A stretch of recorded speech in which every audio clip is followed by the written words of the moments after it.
Hi friends, welcome back to our YouTube channel. Today we have to discuss about example problem on first come first serve CPU scheduling in operating system course. It is one of the important concept in operating system course. The given problem is consider the set of 5 processes whose arrival time and burst time are given below. Calculate the average turnaround time and average waiting time. In this table, first 3 columns represents the process ID, arrival time, burst time of 5 processes. Process ID contains the processes of 5 processes P1, P2, P3, P4 and P5. Arrival time means at which time the process enters into the ready queue. That can be called as arrival time. The arrival time of 5 processes are 4, 6, 0, 6 and 5. Next column represents the burst time. Burst time is nothing but execution time of each and every process. The 5 processes execution times are 5, 4, 3, 2 and 4. Now we have to calculate the turnaround time and waiting time first. After that we have to calculate the average turnaround time and average waiting time. First of all, FCFS stands for first come first serve CPU scheduling algorithm. That means whichever the process enters into the ready queue first, for that process we are allocating the CPU.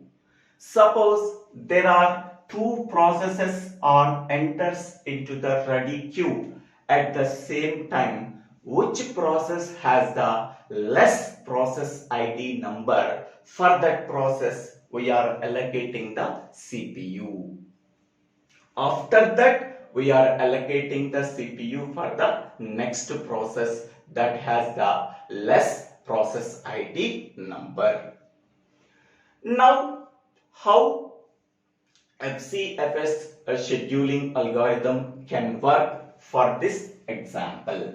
Okay, that can be shown by using a chart called as Gantt chart. Okay, now observe the arrival time of 5 processes. Among them, which process has the less arrival time? First, that process enters into the ready queue. So, observing the arrival time of 5 processes, which process has the less arrival time? So, process P3 has the arrival time of 0 units. So, now at 0 units of time, so P3 process enters into the ready queue. Only one process is available in the ready queue. At that time, CPU is allocated for process P3 and completed its execution for 3 units of time. So, at 3 units of time, P3 process completed its execution. It can be removed from the ready queue. It can be remove the CPU from that P3 process. Now the ready queue is empty. Next,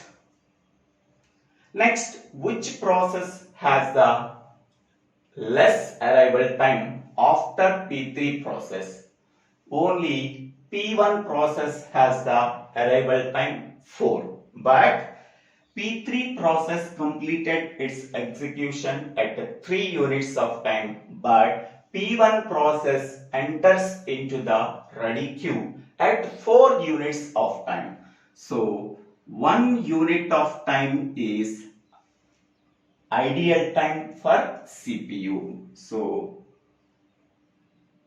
in this 1 unit of time, there is no process enters into the ready queue. So now the CPU is not allocated to any process, so that we can say that CPU is ideal for 1 unit of time. At 4th unit of time, so P1 process enters into the ready queue.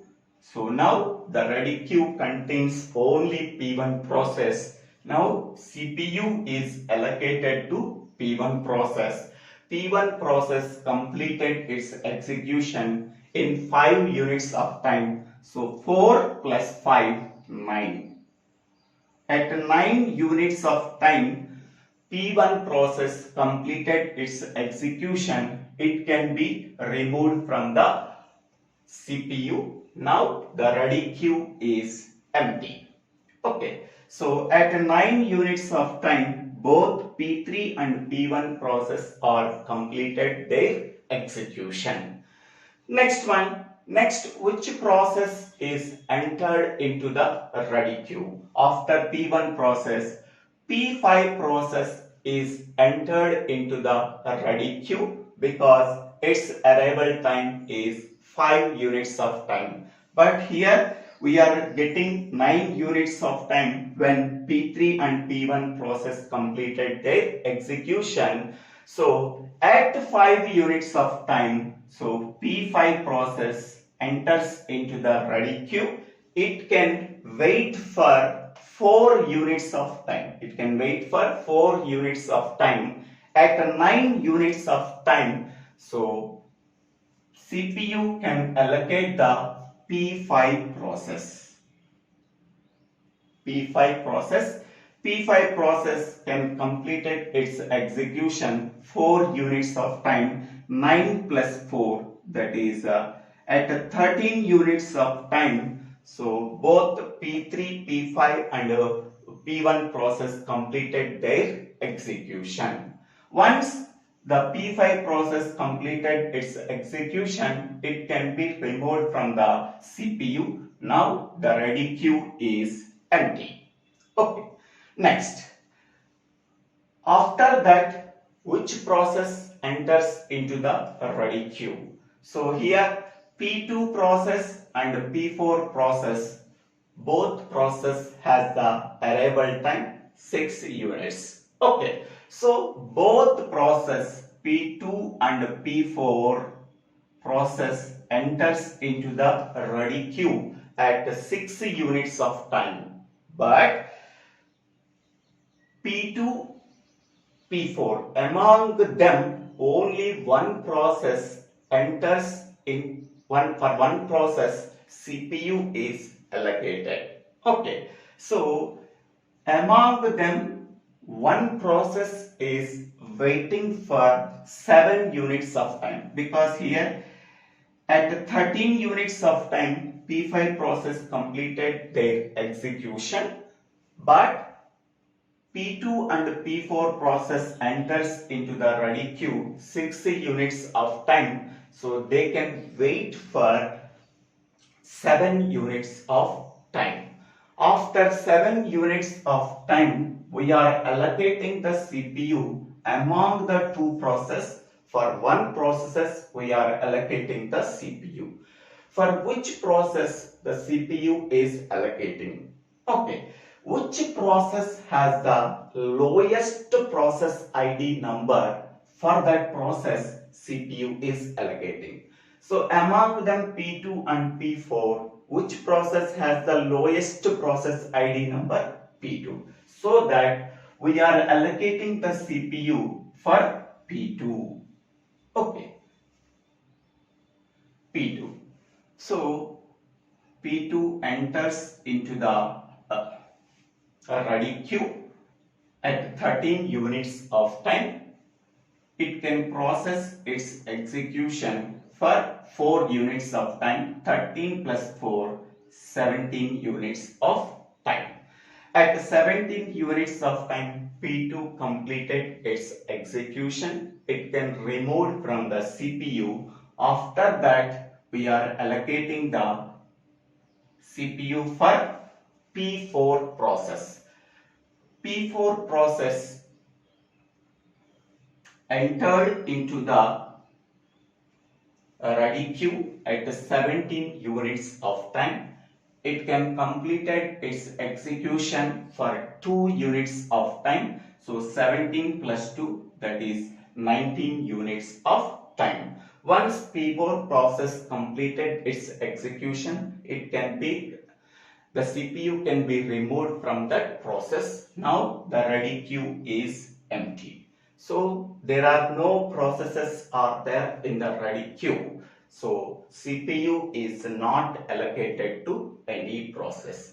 5 processes are completed their execution. For completing the execution of 5 process, how many units of time is required? 19 units of time are required for completing the execution of 5 process. So P3 process completed its execution at 3 units of time. P1 process completed its execution at 9 units of time. P5 process completed its execution at 13 units of time. P2 process completed its execution at 17 units of time. P4 process completed its execution 19 units of time. Okay, so now we have to find out the turnaround time. Okay, so what is the turnaround time? Turnaround time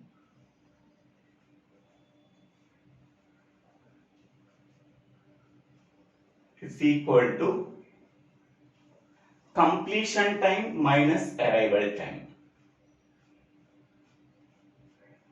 Completion time minus arrival time. Completion time minus arrival time. Okay. Completion time of P3 process is 3. Completion time of P1 process is 9. Completion time of P5 process is 13. Completion time of P2 process is 17. Completion time of P4 process is 19. Okay. Now we have to calculate the turnaround time by using this formula.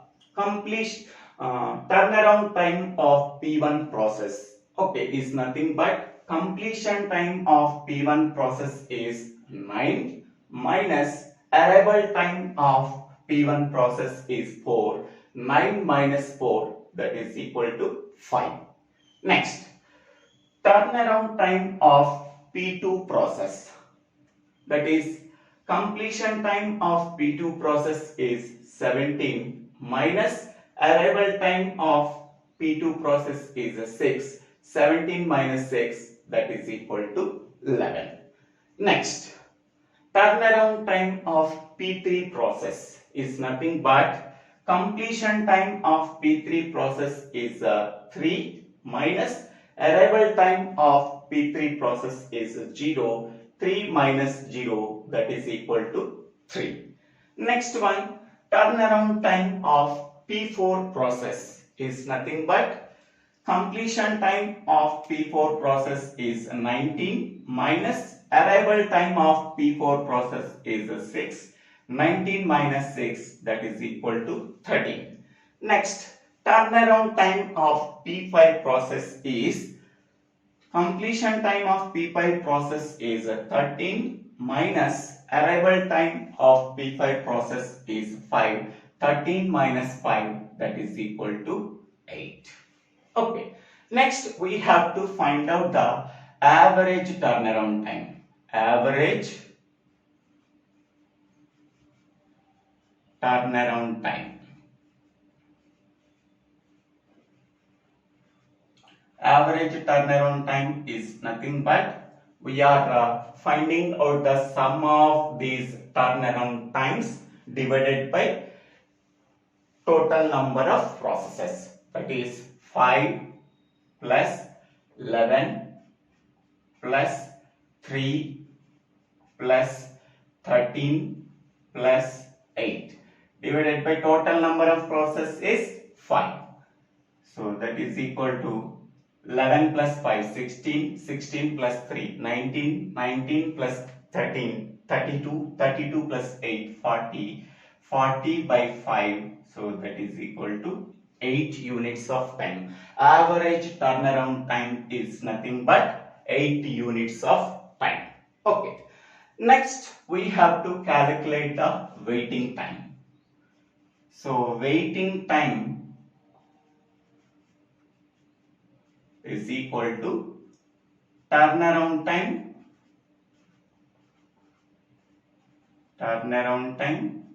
minus burst time. Turnaround time minus burst time. Okay. Now we have to calculate the waiting time of each and every process. Waiting time of P1 process is nothing but turnaround time of P1 process minus burst time of P1 process. So 5 minus 5, that is equal to 0. Waiting time of P2 process is nothing but turnaround time of P2 process is 11 minus burst time of P2 process is 4. 11 minus 4, that is 7. Waiting time of P3 process is nothing but turnaround time of P3 process is 3 minus burst time of P3 process is 3. 3 minus 3, that is equal to 0. Next, waiting time of P4 process is nothing but turnaround time of P4 process is 13 minus burst time of P4 process is 2. 13 minus 2, that is 11. Next one, waiting time of P5 process is nothing but turnaround time of P5 process is 8 minus burst time of P5 process is 4. 8 minus 4, that is equal to 4.